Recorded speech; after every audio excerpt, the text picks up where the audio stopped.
कहते हैं कि दिल्ली का रास्ता यूपी से होकर गुजरता है। ऐसे में अगर उत्तर प्रदेश सीट की बात करें तो गजब का मुकाबला देखने को मिल रहा है। 8 सीटों पर पहले चरण में मतदान संपन्न हो चुका है और अब बारी है दूसरे चरण की। और आज हम मौजूद हैं गाजियाबाद में, जहां पर अतुल गर्ग जी हमारे साथ लोकसभा सीट के लिए गाजियाबाद के प्रत्याशी मौजूद हैं। इन्हीं से हम बातचीत करेंगे।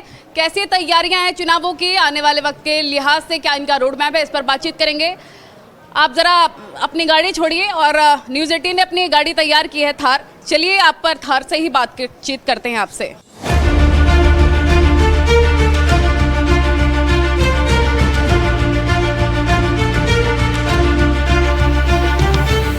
देखिए, कहते हैं कि दिल्ली का रास्ता यूपी से होकर गुजरता है और लोकसभा चुनाव का रण है। पहले चरण के लिए मतदान संपन्न हो गए हैं और अब बारी है दूसरे चरण की। High profile seat Ghaziabad seat पर हम मौजूद हैं, जहां से प्रत्याशी बने हैं अतुल गर्ग जी। आपका बहुत बहुत स्वागत है। बहुत बहुत धन्यवाद। इसके साथ ही लोनी के विधायक नंदकिशोर गुर्जर जी भी हमारे साथ मौजूद हैं। कैसा लग रहा है आपको? बहुत शानदार। जनता के अंदर आपने देखा होगा कितना उत्साह है। माननीय मोदी जी के नाम पर एक तरफा वोट डल रहा है। एक तरफा वोट पड़ रहा है, यानी कि इस बार भी चेहरे पर ही वोट पड़ेगा प्रधानमंत्री नरेंद्र मोदी और सीएम योगी के, या फिर आपके कार्य भी गिनाए जाएंगे, देखे जाएंगे? देखिए, हम हिंदुस्तान के रहने वाले हैं, भारत के रहने वाले हैं। यहाँ पर जो अभिभावक होते हैं तो जीवन की हर सफलता का, हर अच्छाई का जो श्रेय है वो अभिभावकों को होता है। ये यहाँ पे अशिष्टता मानी जाती है कि अभिभावक के रहते हुए अगर हम अपने आप को महत्व देंगे तो ये हमारी संस्कृति नहीं है। पहले आप विधायक बने, फिर मंत्री, अब सांसद के लिए चुनावी मैदान में है। कैसा लग रहा है आपको? बहुत अद्भुत लग रहा है, आश्चर्यचकित लग रहा है, आनंदित भी हूँ, ठीक है, अचंभित भी हूँ। कुल मिलाकर के ये एहसास हो रहा है कि पार्टी ने यकीन किया एक बड़ी जिम्मेदारी के लिए। अगर इस सीट की बात करें तो काफी प्रीशियस ये सीट है। यहाँ पर राजनाथ सिंह सांसद रहे, वीके सिंह सांसद रहे। क्या किसी प्रकार का प्रेशर महसूस कर रहे हैं? आपकी जानकारी के लिए बता दूं, माननीय राजनाथ सिंह का भी चुनाव संयोजक मैं ही था, जनरल वीके सिंह का भी चुनाव संयोजक मैं ही था। तो ये चुनाव मेरे लिए कोई प्रेशर वाला नहीं है। ये चुनाव की जो प्रक्रिया है या जो भी इसका जो आगे बढ़ना है, चुनाव का संचालन है, ये मेरे लिए कोई नई बात नहीं है। देखिए, माना जा रहा है कि जनरल वीके सिंह का टिकट कटने के बाद से ठाकुर समाज काफी नाराज चल रहा है। दोनों ही बातों से असहमत हूँ। ना तो जनरल साहब का टिकट कटा है, यदि पार्टी जिम्मेदारियां बदलती है और तो ये इसका मतलब ये नहीं होता कि कोई कट गया। फर्ज कीजिए जनरल साहब को अगर किसी बड़ी जिम्मेदारी के लिए भेजा जा रहा है तो उसे आप कटना मानेंगी क्या? लेकिन 60-84 सीट पर तो खुलकर नाराजगी व्यक्त की जा रही है ठाकुरों की तरफ से। वहाँ की अगर बात की जाए तो वहाँ पर कैसा माहौल? देखिए, जो ठाकुर समाज है, क्षत्रिय समाज है, वो भी देशभक्त समाज है। और तो कुछ लोग कुछ कह भी रहे हैं तो मुझे लगता है कि ये सब चीज़ें बहुत जल्दी ख़त्म हो चुकी हैं या हो जाएंगी। आप देखेंगी चुनाव वाले दिन सभी लोग एक स्वर से, एक मत से भारतीय जनता पार्टी को, नरेंद्र मोदी को वोट देंगे। प्रधानमंत्री नरेंद्र मोदी ने यहाँ पर आपके समर्थन में प्रचार प्रसार किया। राजनाथ सिंह आपके नामांकन के दौरान मौजूद रहे हैं। काफ़ी आपका लगाव है प्रधानमंत्री के साथ? प्रधानमंत्री के हम परिवार के सदस्य हैं। उनका 140 करोड़ का परिवार है। राजनाथ सिंह जी के लिए मैंने कहा, माननीय राजनाथ सिंह जी का मैंने चुनाव संचालन का काम लिया है, मेरे से स्नेह मानते हैं। अगर आपके पिताजी की बात करें तो वो भी कद्दावर नेता रहे, तो क्या ये माना जा रहा है, जो चर्चाएं भी चल रही हैं, कि परिवारवाद का फायदा मिल रहा है क्या आपको? देखिए, जब तक पिताजी राजनीति में थे, मैं राजनीति में नहीं था। लेकिन इतना तो मानना पड़ेगा आपको कि यदि परिवार की कोई संस्कृति या सांस्कृतिक विरासत है, यदि उसको कोई संजो के रखता है तो उसका लाभ तो मिलता ही है।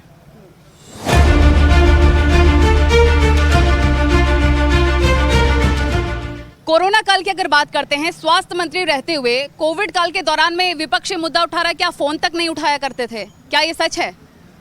देखिए, उनसे अगर 2-4 नाम पूछें तो ज़्यादा अच्छा रहेगा। मैं 8 लोगों के साथ 24 घंटे मेरा ऑफिस चलता था।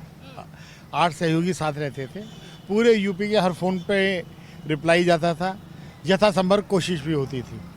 करीब 25-30 लोग ऐसे रहे होंगे कि जिनको हम तुरंत मदद नहीं दे पाए।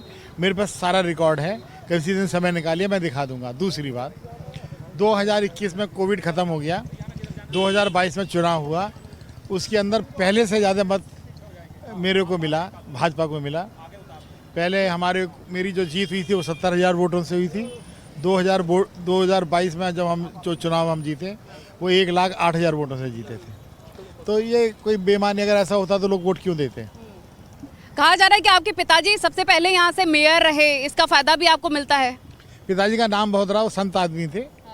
तो लोगों को पता है कि यदि मैं उनका पुत्र हूँ तो मैं कोई गलत काम नहीं करूँगा, ऐसे लोग मेरे से अपेक्षा रखते हैं। पिछले 7 साल से मैं विधायक भी हूँ, 2 बार मैं विधायक का चुनाव जीत चुका हूँ। तो लोग जो है, ये बात तो सही है कि पारिवारिक परंपराएं अगर कोई बच्चा निभाता है, कोई परिवार निभाता है तो उसका लाभ उसे मिलता है। मैं पहले भी स्वीकार कर चुका हूँ। न्यूज़ 18 का ये पूरा काफिला चल रहा है। सड़कें देख रहे हैं आप, यहाँ पे गड्ढे देखिए, यहाँ पर मलबा देखिए। हाईवे बन रहा है, हाईवे। आप ठीक से देखिए, ये निर्माण कार्य चल रहा है, गड्ढे नहीं है। अब आप ये भी देखिए कितना ट्रैफिक जाम लग रहा है। बहुत बड़ी समस्या गाजियाबाद की ये भी है कि बहुत ट्रैफिक जाम लगता है। मैडम, ये मेरी बात सुनिए, आप ये नहीं देख रही है कि रोड बन रही है। रोड बनने के कारण बन रहा है। जिस दिन ये रोड बन जाएगी ट्रैफिक खत्म हो जाएगी। जब निर्माण कार्य आपके घर पे भी होता है तो आपकी रसोई में भी दिक्कत आती ये है। तो सालों से हम देख रहे हैं। अगर सड़कों की और कनेक्टिविटी की बात की जाए, इसको थोड़ा बेहतर करने की जरूरत है। अब आप देखिए ना, उधर पुल बनते हुए देखिए, उधर कैमरा दिलवाइए, आप उधर कैमरा दिलाइए।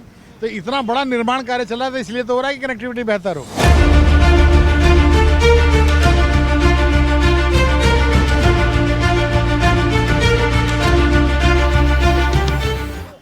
नंद किशोर जी, आप तो लोनी से विधायक हैं। दिल्ली से एकदम सटा हुआ है लोनी, लेकिन उतना विकास दिखता नहीं है। देखिए, लोनी मर्डर, डकैती, अपहरण, गहरे गहरे गड्ढों के लिए जाना जाता था। सपा और बसपा की सरकारों में यहाँ जिला गाजियाबाद अपराधियों पे मूवी बनी। ये बदलती हुई लोनी है। मैंने मोदी जी की सरकार बनने के बाद यहाँ अभूतपूर्व विकास हुआ है। बिजली नहीं आती थी यहाँ इतने गड्ढे, तीसरी मंजिल पे काम चल रहा है। एक भी हॉस्पिटल नहीं था, पूरा नरक था लोनी के अंदर। और अब लोनी के अंदर बहुत शानदार 2 हॉस्पिटल बनाए हैं। हर वार्ड में डिस्पेंसरी बनी है। पहली नगर पालिका बनी है जहां मेट्रो लेकर के हम आए हैं। शानदार बस अड्डा बनाया। जल निकासी पे सैकड़ों करोड़ का काम हुआ है। अभी 100 करोड़ के टेंडर हमने छुड़वाए हैं। अभी ये जो आपने देख रहे हैं एक्सप्रेस वे, इसको बनने के बाद ये काम कब तक पूरा हो पाएगा? हम देख रहे हैं बहुत ज्यादा दिक्कतें हो रही है आम जनता को। दिक्कतें नहीं है, इसको नरक बनाया गया था। अब काम चल रहा है, देख रहे हैं, फ्लाईओवर्स बन रहे हैं। तो इसके कारण जो निर्माण चल रहा है उसके कारण, क्योंकि वन साइड ट्रैफिक है, तो फिर तो पॉल्यूशन भी एक बहुत बड़ा मुद्दा है यहाँ के लिए। देखिए, पॉल्यूशन अब घटा है यहाँ। अब पॉल्यूशन दिल्ली से कम है लोनी का। तो यहाँ सारी चीज़ें, बिजली, सड़क, पानी, शिक्षा और चिकित्सा, कानून व्यवस्था बनी है। हड्डी मिल चलती थी, यहाँ रोज गाय कटती थी, यहाँ रोज दंगे होते थे। माने मोदी जी के आने के बाद, योगी जी की सरकार आने के बाद लोनी के अंदर रामराज स्थापित हुआ है।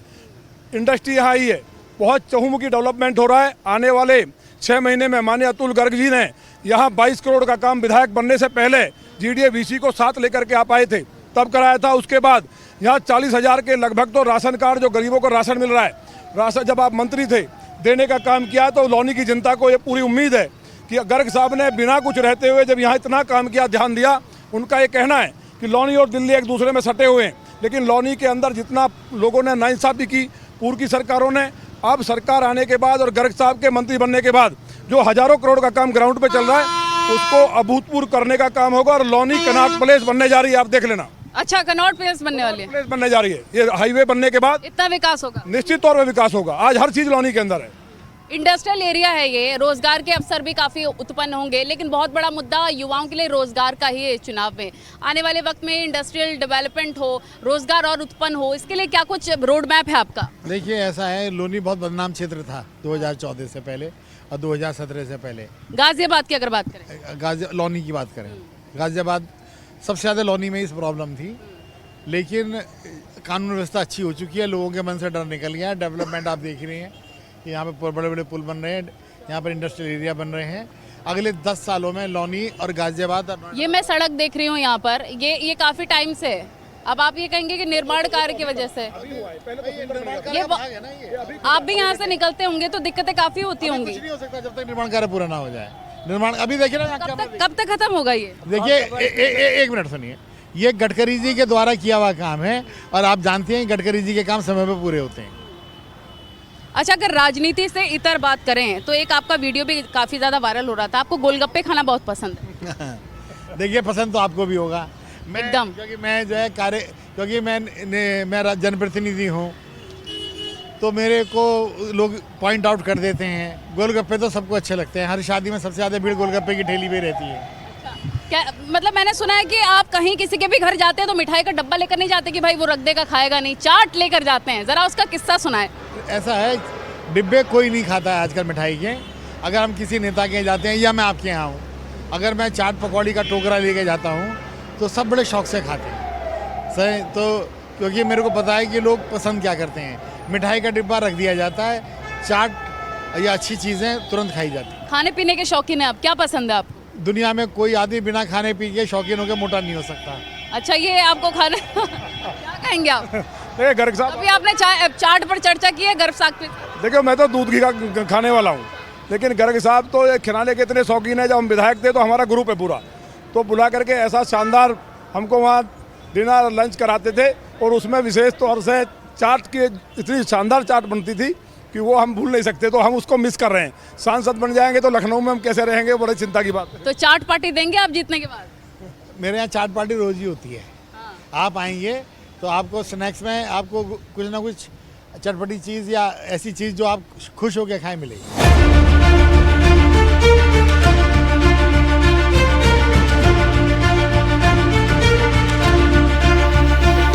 कैपिटल रीजन एक्ट बना था 1984-85 में, उस पर किसी ने ध्यान नहीं दिया।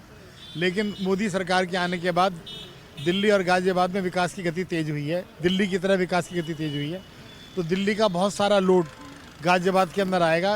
गाजियाबाद का विकास काफ़ी तेज़ी से बढ़ा है, और उसी के आधार पर मैं कभी कभी केंद्र सरकार में अपना पक्ष रखूँगा कि ये, क्योंकि यहाँ पे स्टेडियम बन गया है, इंटरनेशनल क्वालिटी का यहाँ पर रेलवे स्टेशन बनना शुरू हो गया है, एयरपोर्ट यहाँ शुरू हो गया है। तो यहाँ पर हर चीज़ यहाँ आ रही है, ऐसा नहीं है। और दिल्ली और गाजियाबाद का जो अंतर है विकास का, वो समाप्त होगा बहुत तेज़ी से। क्योंकि काफ़ी संख्या में युवा यहाँ पर काम करने के लिए आते हैं, रोजगार के अवसर भी उत्पन्न हो सके, इसको लेकर आपका क्या रोड मैप है?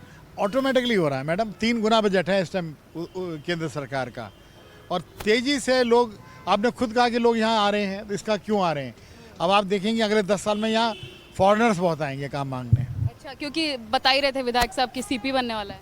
देखिए, सीपी का मतलब एक सीपी एक प्रतीक है, सीपी एक प्रतीक है। तो बहुत सारी चीज़ें यहाँ बनेंगी, तो यहाँ पर रहने सहने की सुविधाएं अच्छी होंगी।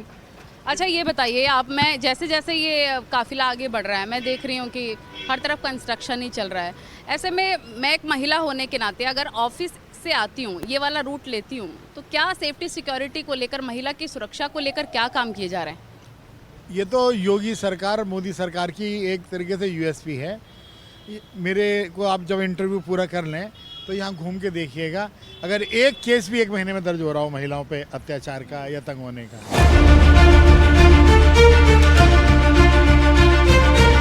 तो ये थे बीजेपी के प्रत्याशी अतुल गर्ग जी, जिन्होंने बातचीत की आने वाले वक्त को लेकर, रोड मैप इनका क्या है। और साथ ही नंद किशोर गुर्जर जी भी हमारे साथ मौजूद थे और विधायक हैं लोनी से। उनका भी कहना है कि आने वाले वक्त में सीपी जैसा माहौल यहाँ पर होने वाला है, इतना ज़्यादा डेवलपमेंट होगा। न्यूज़ 18 से बातचीत करने के लिए आपका बहुत बहुत शुक्रिया।